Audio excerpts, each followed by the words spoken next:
Hi, this is Polly from thefitmumformula.com. Today I'm going to be showing you an effective way to treat mild and simple sporting or muscle injuries, which are more common than you'd think. And if it's something that you think is quite serious or it won't go away, it's really hurting, please go and see your GP or physio or another qualified professional. But if it's something a little milder and you want to try helping it at home, and it's really easy to remember, it's called RICE. Now, it's nothing to do with Chinese takeaway. It stands for rest, ice, compression and elevation. Now, this is something I'm having to do at the moment because I've managed to strain my foot, long story.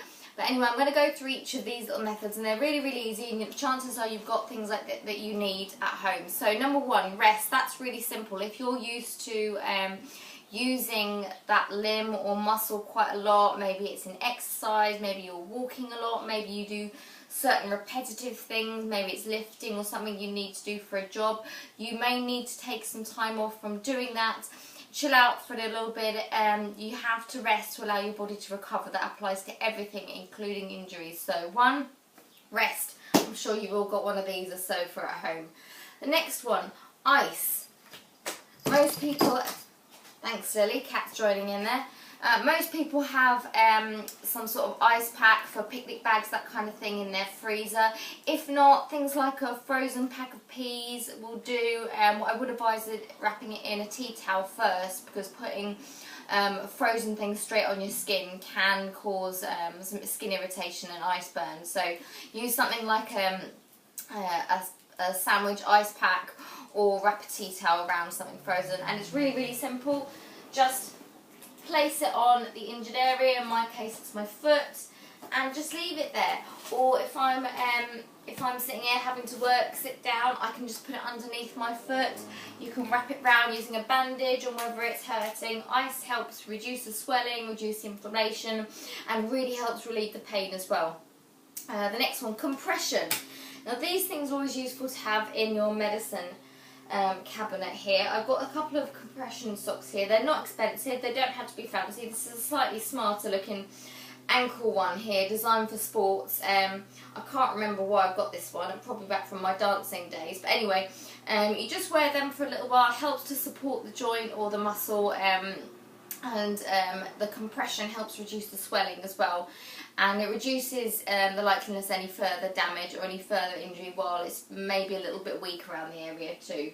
This one here is for the knees. See, look at the state of that. I don't know if you could see, that's filthy.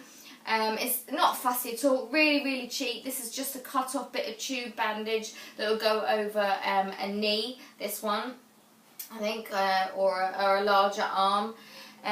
As long as it's anything like that will do. It doesn't have to be fancy at all. It just has to be tight enough that you can feel it's really being supported without cutting off your circulation. So as I say, they're really cheap. You can get them at any chemist, and I do recommend having just a couple of those type things in your medicine cabinet.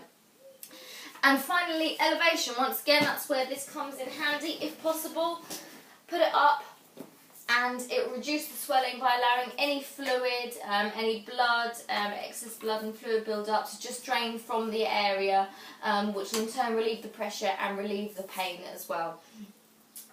So if I was sitting down watching TV, working, I can put my laptop up there, and just having my foot up there is going to help, and that can be done with pretty much any limb as well.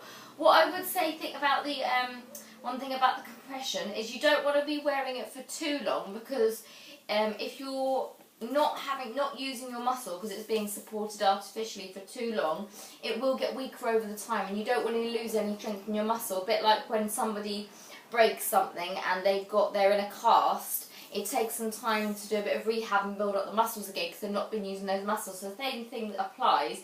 You do want to get that joint or that muscle moving and working as soon as possible.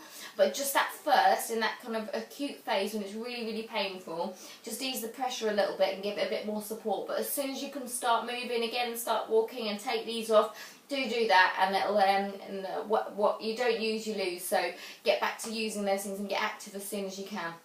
Alright, I hope that's helpful. If you found this video useful, please like, comment and subscribe so you don't miss future videos, and share it with anyone you know who you think it would really be helpful to. Thank you very much. That's Polly from thefitmumformula.com.